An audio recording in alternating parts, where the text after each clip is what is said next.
Hello friends, this is Sakshi and you are on my YouTube channel Enjoy Learning with Sakshi Pandey। तो आज की video में हम कर रहे हैं class 9 English text book Beehive का एक पोएम जिसका नाम है a legend of the Northland. Legend is basically a traditional story pass from one generation to other, यानी एक ट्रेडिशनल स्टोरी है, कल्चरल स्टोरी है, ठीक है, जो कि एक जनरेशन से दूसरी जनरेशन को पास की जाती है। एंड एक और वर्ड है नॉर्थलैंड। तो हमने पढ़ा है कि अर्थ में दो पोल्स होते हैं, एक होता है नॉर्थ पोल और एक होता है साउथ पोल। तो नॉर्थ पोल के पास जितना भी एरिया होता है वो आता है हमारा नॉर्थलैंड में। Okay, now let's start the poem. Away, away in the northland, where the hours of the day are few and the nights are so long in winter that they cannot sleep them through. यानी away away का मतलब बहुत दूर। Northland में जो दिन होता है वो काफ़ी ज़्यादा छोटा है, जबकि जो नाइट होता है वो काफ़ी लंबा होता है। इतना लंबा होता है कि वो उसे सो के नहीं गुजार सकते। हम बेसिकली 8 आवर्स सोते हैं रात को और सुबह उठते हैं तो हमारी रात कट चुकी होती है, पर वहाँ पे रात इतनी लंबी होती है कि लोग उसे सो के नहीं बिता सकते। Where they harness the swift reindeer. Harness का मतलब होता है टू टाई, यानी कि जब भी वहाँ पे स्नो गिरती है तो वो लोग क्या करते हैं, हार्नेस यानी बांध लेते हैं। Swift it means fast and reindeer is an animal of Northland. इस तरह का होता है रेनडियर। आपने सेंटा क्लॉज की जब भी पिक्चर देखी होगी आपने रेनडियर देखा होगा। तो ये लोग क्या करते हैं कि ये जो रेनडियर हैं इनको स्लेज से बांध लेते हैं और फिर राइड करते हैं। And the children look like bears cubs in their funny funny clothes. और एक और चीज़ बताई गई है कि वहाँ पे कैसा क्लाइमेट होता है, बहुत ज़्यादा कोल्ड होता है, तो बच्चे कैसे कपड़े पहनते हैं, फरी क्लोथ्स पहनते हैं। और वो क्लोथ्स इतने ज़्यादा फरी होते हैं और इतने ज़्यादा फ़नी होते हैं कि वो एकदम बियर कप यानी बियर के बच्चों जैसे लगते हैं। ऊपर एक पिक्चर दी है, इसमें आप देख सकते हो कि बच्चों से ज़्यादा मोटी तो उनकी ड्रेसेस है, यानी बहुत ज़्यादा फनी और साथ ही साथ बियर के कप जैसे वो दिखते हैं। They tell them a curious story, यानी इन बच्चों के जो पेरेंट्स हैं वो इन्हें क्यूरियस यानी कि स्ट्रेंज स्टोरी जो है वो सुनाते हैं। I don't believe it's true, यानी जो पोइटेस है हमारी वो नहीं मानती कि ये कहानी सच्ची है।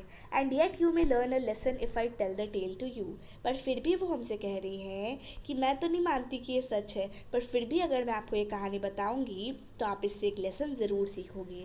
Once a good Saint Peter lived in the world below and walked about it preaching just as he did, you know। यानी कि ये गुड सेंट पीटर, जो सेंट पीटर थे वो डिसिपल थे जीसस क्रिस्ट के, यानी उनके गुरु थे, उनके कोई शिष्य थे, ठीक है। तो वो जब नीचे की धरती यानी हम सबके साथ रहते थे तो फिर एक बार वो ऐसे ही घूम रहे थे प्रीचिंग करते हुए, यानी जो अपने रिलीजियस पोएम्स होते हैं उन्हें बोलते हुए। तो जब वैसे जा रहे थे तो फिर वो एक जगह पे पहुँचे। He came to the door of a cottage. Cottage means a small house, यानी एक छोटे से घर के गेट पे वे पहुँचे। In travelling round the earth, यानी पूरे अर्थ पे घूम के। Where a little woman was making cakes, जहाँ पे एक छोटी सी वुमन जो थी वो केक बना रही थी। And baking them on hearth. Hearth का मतलब होता है फायर प्लेस, तो जो फायर प्लेस होता है वहाँ पे वो उस केक को बेक कर रही थी। And faint with fasting, for the day was almost done, he asked her from her stores of cakes to give him। फेंट का मतलब होता है वीक, यानी जो यहाँ पे हमारे सेंट थे, सेंट पीटर, वो बहुत ही ज़्यादा थके हुए थे क्योंकि उस दिन वो फास्ट कर रहे थे, यानी व्रत रखा था उन्होंने, और इसी वजह से वो बहुत ज़्यादा कमज़ोर हो गए थे और दिन ख़त्म हो चुका था तो अब अपना फास्टिंग तोड़ सकते थे। इसीलिए उन्होंने इस लेडी से पूछा कि आपका तो पूरा केक का स्टोर है, तो आप मुझे क्या सिर्फ एक केक दे सकती हैं। So she made a very little cake.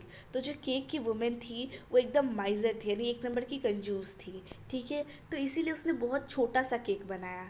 But as it bakingly she looked at it and thought it seem to large to give away. पर जैसे ही उसने उसे बेक किया तो जब उसकी तरफ देखा बेक होने के बाद तो सोचा, अरे ये केक तो बहुत बड़ा है, मैं इतना बड़ा उन्हें नहीं दे सकती। Therefore, she needed another। needed का मतलब होता है गूंदना, और इसी वजह से उसने फिर से जो केक को गूंदा। And still a smaller one, और इस बार पिछली बार से भी छोटा बनाया। But it looked when she turned it over as large as the first had done। यानी जब उसने फिर से इसे बेक किया तो देखा कि जितना बड़ा फर्स्ट वाला था उतना ही बड़ा ये भी है। देन सी टूक अ टिनी स्क्रैप ऑफ डॉ। स्क्रैप का मतलब होता है स्मॉल इन क्वांटिटी, तो उसने छोटी सी मतलब बहुत ज़्यादा छोटा डॉ का टुकड़ा लिया। डॉ का मतलब जो आटा उसने रखा था उसका टुकड़ा लिया। एंड रोल्ड इट फ्लैट, फिर इसे बेलती गई जब तक ये फ्लैट ना हो। And baked it thin as a wafer, और एकदम उसे वेफर की तरह पतला कर दिया। But she couldn't part with that, पर वो उससे भी सेटिस्फाइड नहीं थी। For she said my cakes that seem too small for me when I eat of them myself are yet too large to give away। फिर वो कहती है कि मैं जब केक खुद खाती हूँ तो वो मुझे छोटा ही लगता है, पर वही केक जब मैं दूसरों को देती हूँ तो वो मुझे बहुत ज़्यादा बड़ा लगता है। So she put them on the self, यानी जो उसने वेफर टाइप से बनाया था उसने उसे भी सेल्फ पे रख दिया। देन गुड सेंट पीटर ग्रू एंग्री, फिर जो सेंट पीटर थे उन्हें गुस्सा आ गया।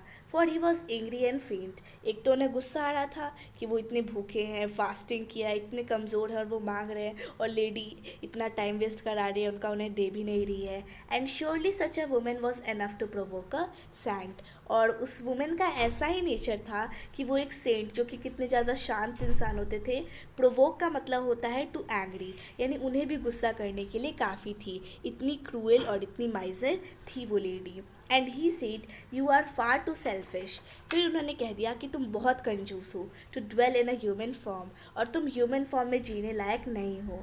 To have both food and shelter and fire to keep you warm, तुम्हारे पास खाना भी है, शेल्टर भी है, और साथ ही साथ तुम्हारे पास फायर भी है जिससे तुम खुद को गर्म रख सको, फिर भी तुम इतनी कंजूस हो, तुम मुझे एक केक का टुकड़ा नहीं दे सकती। Now you shall build as the birds to and shall get you scanty food. Scanting का मतलब ही होता है स्मॉल क्वांटिटी, यानी फिर जब वो थे सेंट पीटर, उन्हें बहुत ज़्यादा गुस्सा आ गया, फिर वो उसे कर्ज करने के बारे में सोच गए, यानी श्राप देने के बारे में। तो उन्होंने कहा कि तुम्हारे पास आज खाना है, तुम्हारे पास फायर है, अपने आप को गर्म रख सकते हो, तुम्हारे पास शेल्टर है, पर फिर भी तुम इतनी कंजूस हो, तो अब मैं तुम्हें ऐसा श्राप दूंगा कि तुम्हें अपना घर खुद से बनाना पड़ेगा, जैसा कि बर्ड्स करती हैं, और तुम्हें थोड़ी सी अमाउंट में खाना भी मिलेगा। By boring and boring and boring, boring का मतलब यहाँ पे है डिगिंग, यानी तुम्हें हमेशा खोदना पड़ेगा। All day in the hard dry would, और हमेशा तुम्हें वुड में मतलब बोर करना पड़ेगा ताकि तुम अपना खाना ढूंढ सको। Then up she went through the chimney never speaking a word, यानी फिर जो थी वो लेडी वो चिमनी से बाहर निकली बिना कुछ बोले। And out of the top flu a would picker, गई तो थी वो चिमनी से लेडी के रूप में, पर जब वो चिमनी से बाहर निकली तो वो एक वुड पेकर के रूप में थी। For she was change to a bird, और ऐसा इसीलिए हुआ क्योंकि वो एक पक्षी में बदल चुकी थी। Now she had a scarlet cap on her head, अब उसके हेड पे एक स्कारलेट कैप, जैसे कि यहाँ रेड कलर में आप देख सकते हो, वो था। And that was left the same, और वो पहले जैसा ही था। But all the rest of her clothes were burned, पर जो बाकी के उसके सारे कपड़े थे वो जल चुके थे, क्योंकि जब वो चिमनी से निकली थी तो उस आग में उसके सारे कपड़े जल गए थे। And every country school boy has seen her in the wood, और ऐसा माना जाता है कि उस वहाँ के गांव के जितने भी स्कूल बॉयज़ थे उन सब ने उस वुड पेकर को देखा है। Where she lives in the trees till this very day, और वो आज के दिन तक उस पेड़ पे रहती है, boring and boring for food, अपने खाने को डिग करती रहती है। तो ये थी हमारी आज की poem. It was written by Phoebe Cary. सो यहाँ पे हमारी आज का चैप्टर ख़त्म होता है। Wish you like the video, thanks for watching the video.